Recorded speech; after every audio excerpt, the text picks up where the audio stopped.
किसी महापुरुष की जयंती मनाई जाए तो निश्चित रूप से उनके आप्त वाक्यों का अनुकरण करना चाहिए, उनके चरित्र को धारण करना चाहिए। बाबा साहब ने जो समता, समानता, समरसता का सपना देखा था, हमको उसकी कसम लेनी चाहिए। हम इस बात के लिए वचनबद्ध हो जाएं कि बाबा साहब का जो सपना था इस देश को समता, समानता, समरसता के आधार पर आगे ले जाने का, उसका हम अक्षर से पालन करें। बाबा साहब का जो सपना था कि सब एकजुट हों, निश्चित रूप से अगर हम एकजुट नहीं रहे तो निश्चित रूप से इस देश के भविष्य पर भी खतरा मंडरा जाएगा। निश्चित रूप से बाबा साहब का मूल मंत्र है, शिक्षित बनिए, आगे बढ़िए और संगठित रहिए। इसका निश्चित रूप से जब 1 साल पूरा होगा तब आप देखेंगे कि पिछले 25 सालों में इतना काम नहीं हुआ और इतने सारे काम 1 साल में पूरे हो जाएंगे। और ये कामों के लिए जो मुझे प्रेरणा मिलती है वो मेरे महापुरुष बाबा साहब अम्बेडकर जी से ही मिलती है और उन्हीं को मेरे सारे सत्कार्य समर्पित हैं।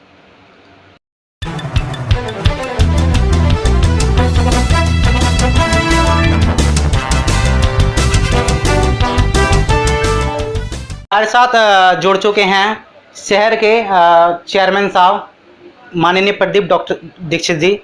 तो हम इनसे जानेंगे कि 14 अप्रैल जो आज है, जो भारत रत्न बाबा साहब डॉक्टर भीमराव अम्बेडकर की जयंती होती है, तो उस पर डॉक्टर साहब का क्या कहना है। तो हम इनसे थोड़ी सी बात लेंगे। सर, आपका बहुत बहुत धन्यवाद। आपका धन्यवाद, नमस्कार।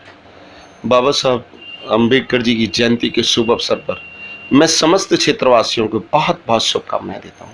मेरा मानना रहता है कि यदि किसी महापुरुष की जयंती मनाई जाए तो निश्चित रूप से उनके आप्त वाक्यों का अनुकरण करना चाहिए, उनके चरित्र को धारण करना चाहिए।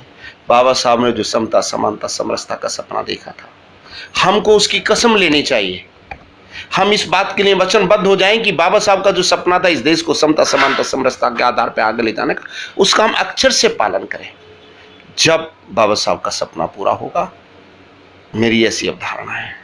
सर, जैसे कि आप वर्तमान में चेयरमैन साहब हैं, तो आप चेयरमैन पद के रहते हुए आप जयंती को किस तरीके से देखते हैं।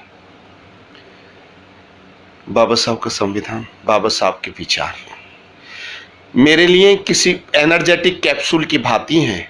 जब मैं उनके विचारों को पढ़ता हूँ, उनकी तरफ अवलोकन करता हूँ, तो मुझे एक एनर्जी मिलती है और मुझे ऐसी ऊर्जा मिलती है जो मुझे दीनहीन शोषितों की सेवा करने के लिए प्रेरित करती है।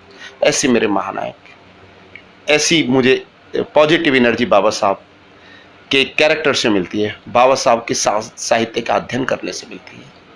सर, जैसा कि आप देखते हैं कि आपके क्षेत्र में काफ़ी पहले बहुत दिक्कत थी, अब बहुत होने लग गई है काम, तो उस पर आप क्या कहना चाहेंगे एक चेयरमैन के पद पे होते हुए।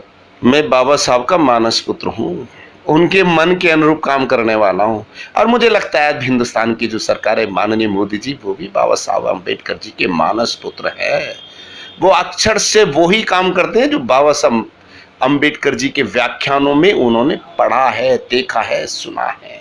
हम उसी टाइप के हैं, हम बाबा साहब के मानस पुत्र हैं और जो बाबा साहब से सीखा है, जो बाबा साहब से प्रेरणा लेते हैं, उसी के आधार पर काम करते हैं। इसीलिए सिकंदराबाद का डेवलपमेंट हो रहा है। सर, जैसे कि अब भारत का संविधान भी कहता है शिक्षा और बहुत ज़रूरी होनी चाहिए। पहले जब मैं देखता हूं कि शिक्षा के क्षेत्र में नगर पालिका द्वारा बहुत अच्छे काम करे जाते हैं, जैसे कि स्कूल खोले जाते थे, अब शायद मेरे नज़र में शायद 2 या 3 स्कूल हैं। तो मैं ये कहना चाहता हूं कि जैसे कि अब ये समाज है, बाबा साहब अम्बेडकर की विचारधाराओं को मानने वाला समाज, उनके लिए आप किस प्रकार से काम करेंगे शिक्षा के क्षेत्र में। नगर पालिका के स्तर पर स्कूल खुले हुए थे, नंबर 1, नंबर 2 सिकंदराबाद में भी खुले हुए हैं शायद। अब नगर पालिका का अधिकार नहीं है स्कूलों पर, उसको बेसिक शिक्षा डिपार्टमेंट अलग से उत्तर प्रदेश सरकार का वो देखता है। पर फिर भी हमारे व्यक्तिगत तौर पे हमारा मन रहता है कि कोई भी किसी गरीब का बच्चा स्कूल जाने से ना रुके। हम व्यक्तिगत तौर पे, मतलब चेयरमैन से अलग जो हमारी हैसियत है, उसके साथ भी हम गरीबों के बच्चों को पढ़ने और पढ़ाने का हमारे मन में रहता है और हम प्रयास करते हैं। तो जैसे कि डॉक्टर अम्बेडकर जी का एक सपना था कि हर भारत का प्रत्येक व्यक्ति शिक्षित हो, संगठित हो, संघर्ष करे। शिक्षित तो हो जाता है, कम थोड़ा बहुत हो जाता है, संघर्ष भी करता है, मगर वो संगठन नहीं हो पाता। और शिक्षा और के क्षेत्र में आप क्या कहना चाहोगे। संघ है शक्ति, कलयुग है, कलयुग में जो संघ में रहेगा वो ताकतवर होगा। बाबा साहब का जो सपना था कि सब एकजुट हों, निश्चित रूप से अगर हम एकजुट नहीं रहे तो निश्चित रूप से इस देश के भविष्य पर भी खतरा मंडरा जाएगा।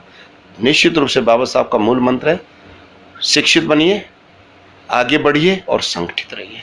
इसका अक्षर जैसा कि मैं डॉक्टर साहब अभी देख रहा था, अभी आप जयंती शोभा यात्रा निकल रही डॉक्टर बाबा साहब अम्बेडकर की, तो उसमें आप पुष्प वर्षा कर रहे थे, तो आपका कैसी अनुभूति हो रही है कि पुष्प वर्षा करके? मेरे महानायक है, मैं कहता हूँ मैं बाबा साहब अम्बेडकर का मानस पुत्र हूँ, और जिनका मैं मानस पुत्र हूँ उन पे तो पुष्प वर्षा करके मैं हर्षित हूँगा ही। ये तो सच्ची सी बात है। सर, जैसे कि आपके कार्यकाल को, नगर पालिका कार्यकाल को अभी 1 वर्ष पूर्ण होने जा रहा है, तो आप अपने कार्यकाल को किस तरीके से देखते हैं? 1 साल के, मतलब 1 साल अभी हुआ नहीं शपथ ग्रहण समारोह को, मगर उसके अकॉर्डिंग आप कैसे देखते हैं 9-10 महीने जो भी हुए हैं? बाबा साहब की प्रेरणा से मेरे जितने भी कार्य हैं वो दीनहीन शोषितों के लिए समर्पित हैं, और निश्चित रूप से जब 1 साल पूरा होगा तब आप देखेंगे कि पिछले 25 सालों में इतना काम नहीं हुआ, और इतने सारे काम 1 साल में पूरे हो जाएंगे। और ये कामों के लिए जो मुझे प्रेरणा मिलती है वो मेरे महापुरुष बाबा साहब अम्बेडकर जी से ही मिलती है, और उन्हीं को मेरे सारे सत्कार्य समर्पित हैं। तो हमारे साथ जुड़े हुए थे शहर के सिकंदराबाद के माननीय चेयरमैन साहब, जो जिन्होंने अभी डॉक्टर अंबेडकर के विचारधाराओं को लेकर बहुत ही अग्रसर हैं, और उन्होंने बहुत अच्छे विचार दिए अपने। मैं इनका बहुत बहुत धन्यवाद करता हूं। डॉक्टर साहब, आपका बहुत बहुत धन्यवाद। Thank you.